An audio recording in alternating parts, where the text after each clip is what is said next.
Está... Ah, hola. Buenas tardes, doctor. Usted ya está en su casa. Adelante. Okay, when we get the slides on, Pues hablaremos de las enfermedades neurológicas en cuanto podamos poner las transparencias en el ordenador. he's got it. Damien has it, he wouldn't give it to me.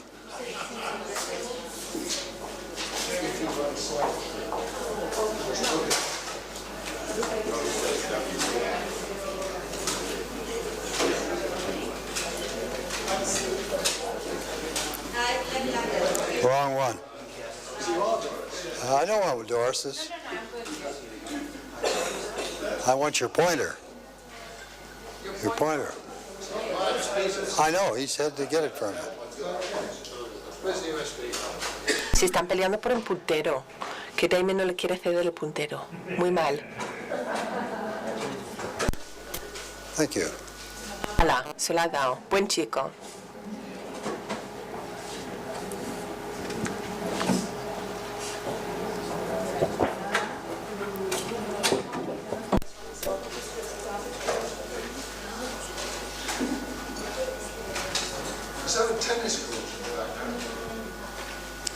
I don't know.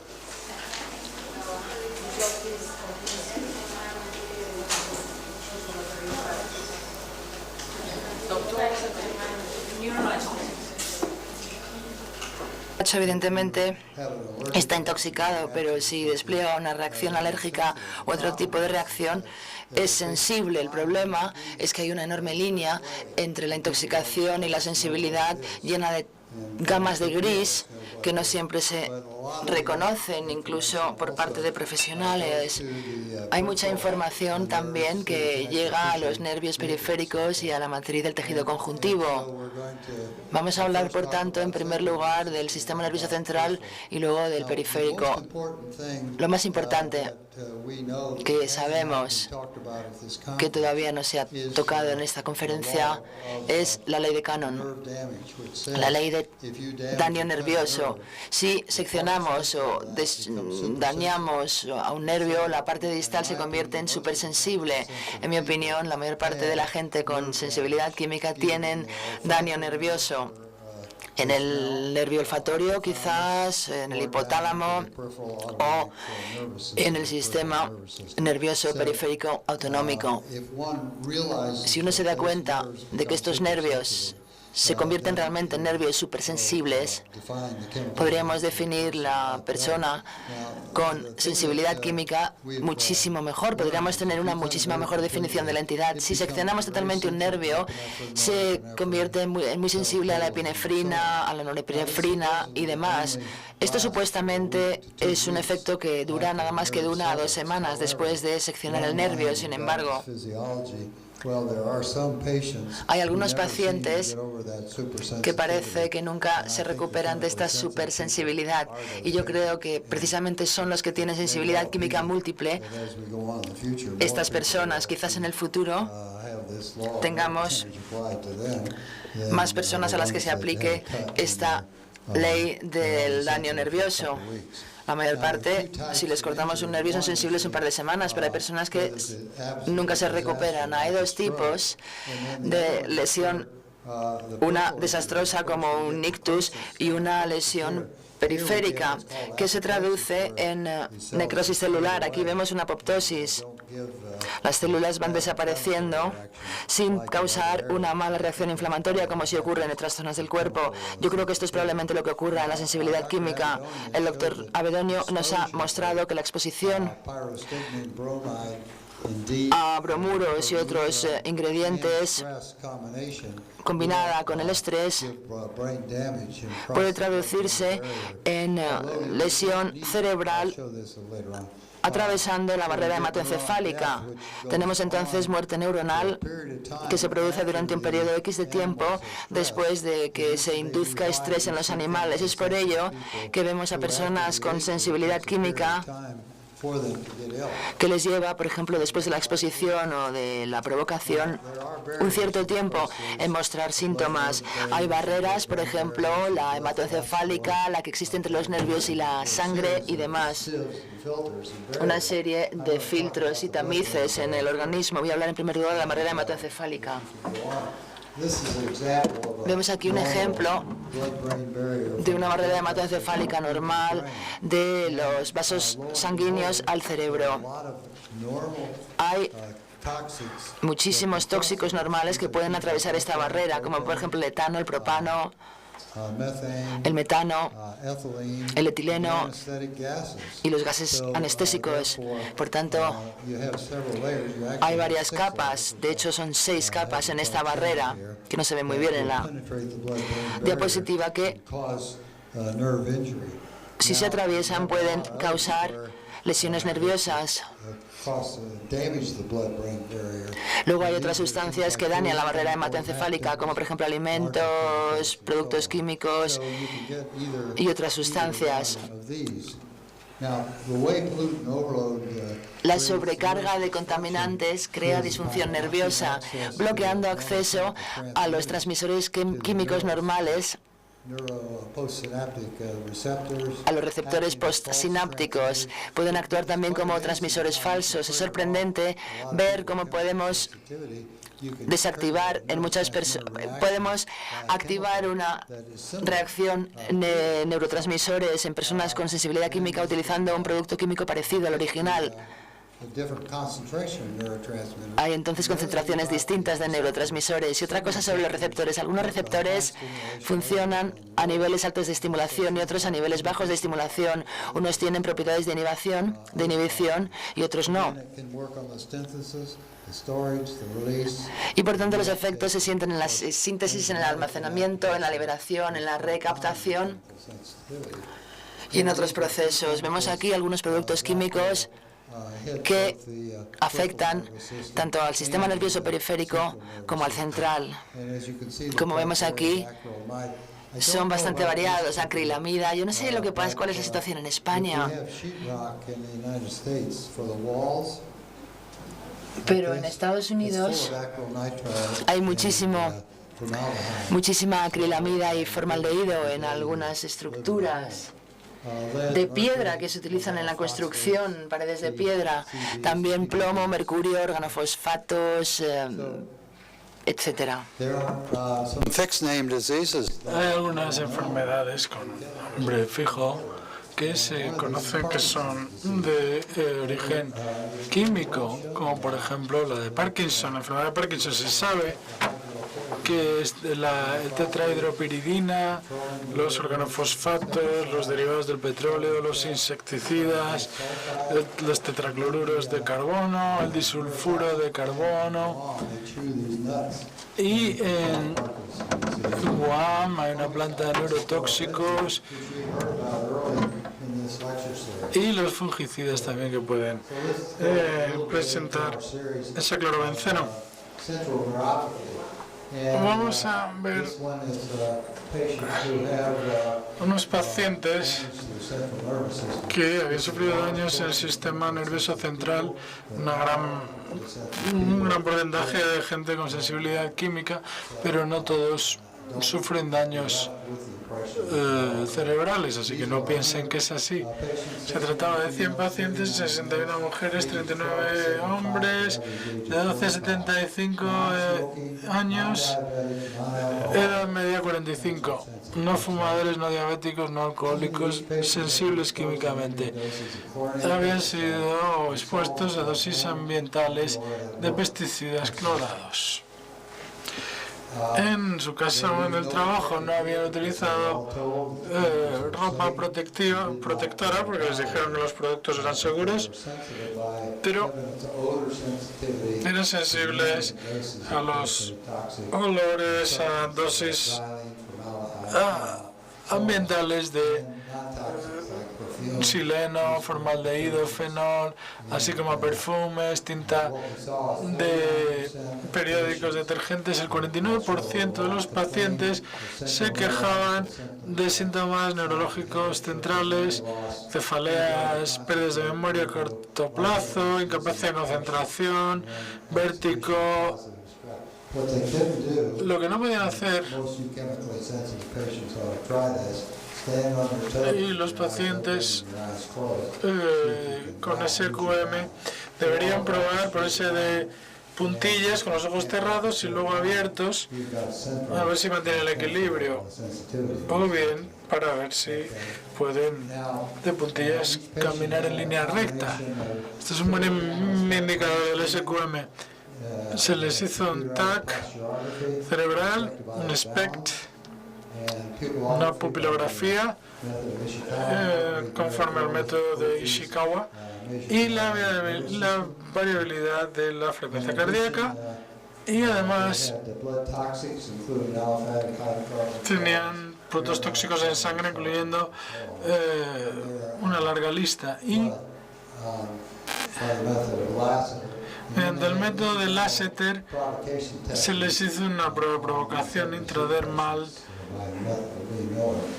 conforme al método de Lindmiller, y estas pruebas incluían gas, propano, humo de cigarrillos, formaldehído y fenol. Las pruebas cutáneas intradérmicas para inhalantes biológicos, hormonas, péptidos intestinales, tejidos, metales, se hicieron para determinar la sensibilidad. Donde los síntomas lo aconsejaban, hicimos pruebas de inhaladores o sensibilidad a inhalantes. Se hicieron provocaciones doble ciego, 30 pacientes de los 400 por el precio, no podíamos permitirnos hacer más. Y de ellos hicimos 300 provocaciones individuales conforme a este método. Se midieron las células T y B mediante citometría de flujo y la inmunidad medida por célula de la función de las células T. En la mitad de los pacientes no tenían síntomas predominantemente neurológicos, fibromialgia. La mitad tenían fibromialgia, además de los síntomas cerebrales. Luego hay otros muchos aspectos como el asma, estrés respiratorio,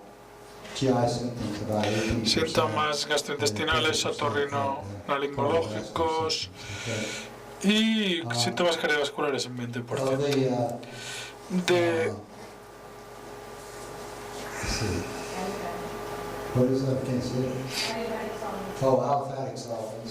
Solventes disolventes alifáticos. El principal que se encontró en el 45% era el 2-metilpentano, 89% de 3-metilpentano,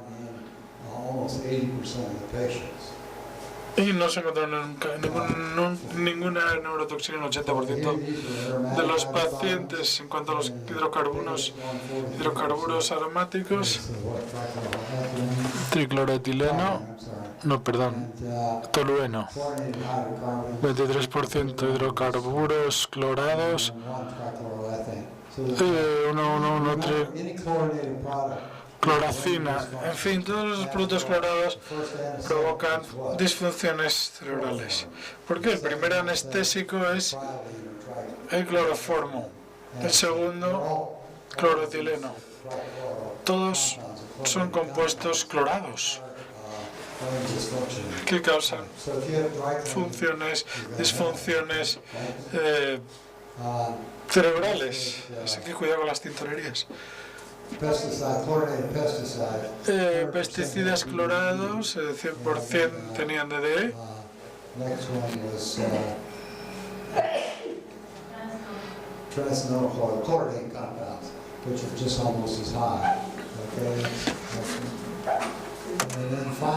Y luego hicimos la provocación intradérmica. Pueden ver los altos porcentajes de pacientes con sensibilidad a los formaldehídos y a la colonia tanto de hombre como de mujer. Las pruebas cutáneas intradérmicas para inhalantes mostraban sensibilidades secundarias a una gran cantidad de tejidos. En cuanto a las pruebas de metales, solo se realizaron en 16 de estos pacientes y el principal es el zinc.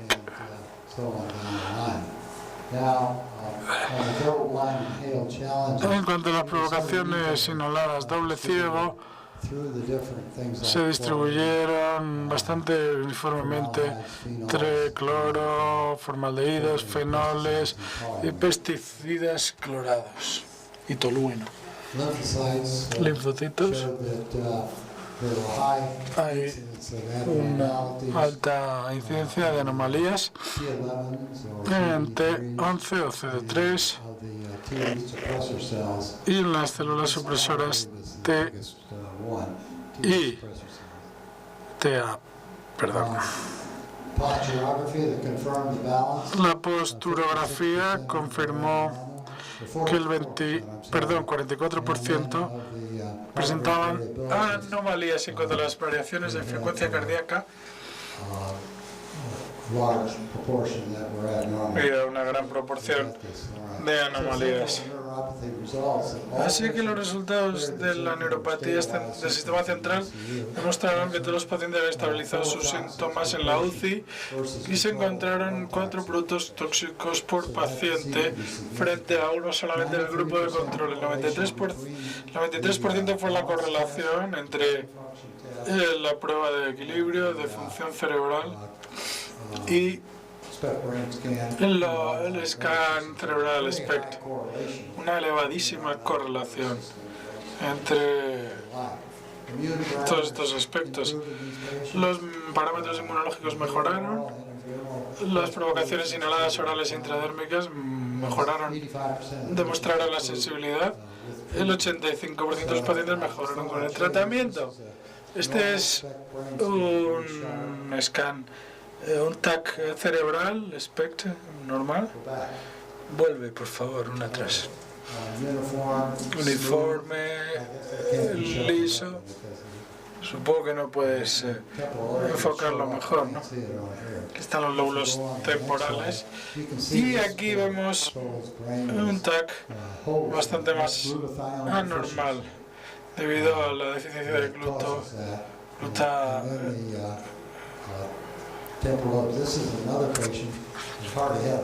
Este es un paciente que, bueno, prácticamente no tenía el cerebro ya cuando llegó. Y luego, posteriormente, se recuperó. No queremos que el paciente se adapte. La bibliografía sobre neurología se suele decir que el cerebro se acabará adaptando. Lo que pasa es que sigue adaptándose sin cambios visibles hasta que se producen daños irreversibles, daños cerebrales, que es precisamente lo que queremos evitar, claro. Estos son los flujos sanguíneos cerebrales en pacientes expuestos a productos químicos neurotóxicos.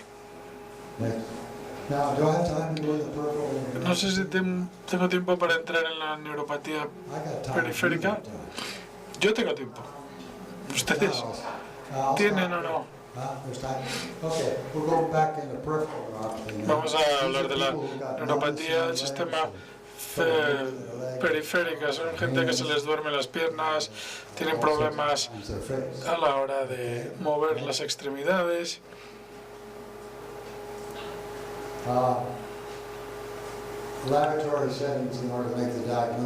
Hay que hacer el preparativo en el laboratorio para poder llevar a cabo las pruebas del laboratorio.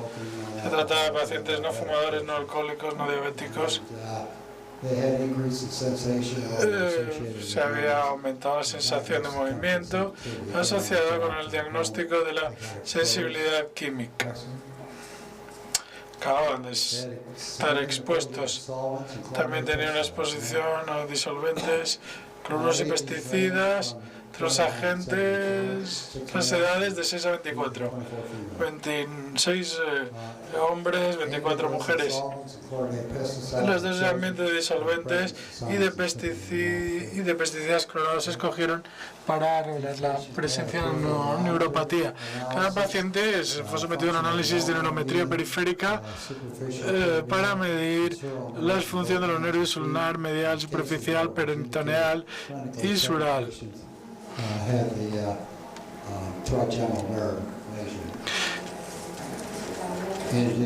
Además, hicimos la misma prueba que hicimos en el estudio sobre el sistema nervioso central.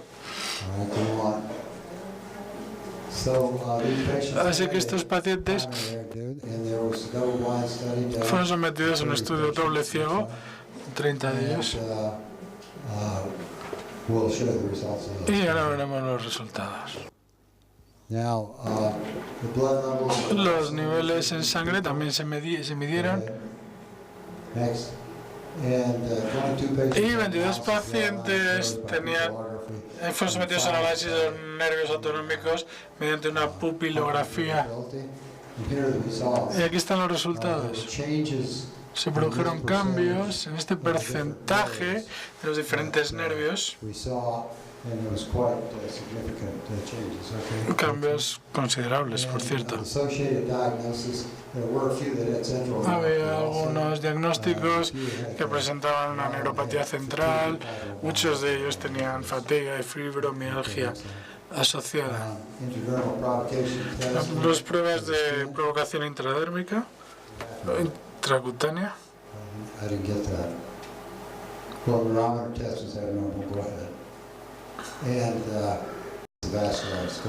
Esto es de la vasculitis.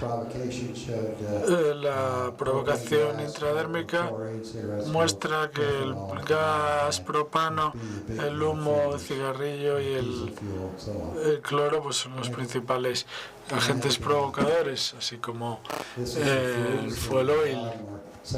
Esto en cuanto a alimentos de sensibilidad secundaria, mohos, algas y polvo causan bastantes problemas. Y esto para los metales, sobre todo el titanio y el sulfato de níquel están más presentes que ninguno. El cloro, los pesticidas con fenoles para la provocación inhalada doble ciego, como ven, las cifras son significativas en comparación con los placebo, los T linfocitos y B linfocitos, el 87% normales, las células T suprimidas son las más anormales.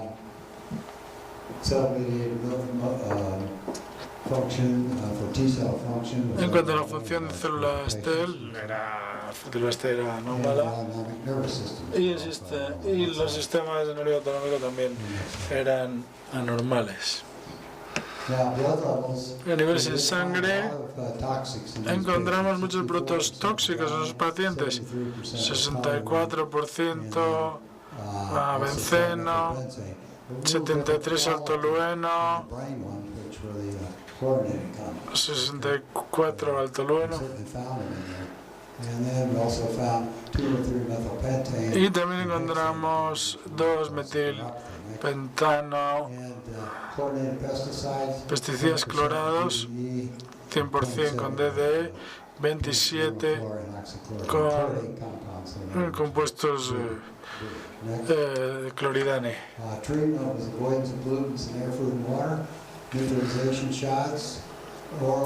Tratamiento, evitar los contaminantes en el aire, alimentos y agua, inyección de neutralizante, etcétera. Los resultados mejoraron a los 3 meses, el 84% mejoró y siguieron mejorando posteriormente en un estudio de seguimiento de 13 años.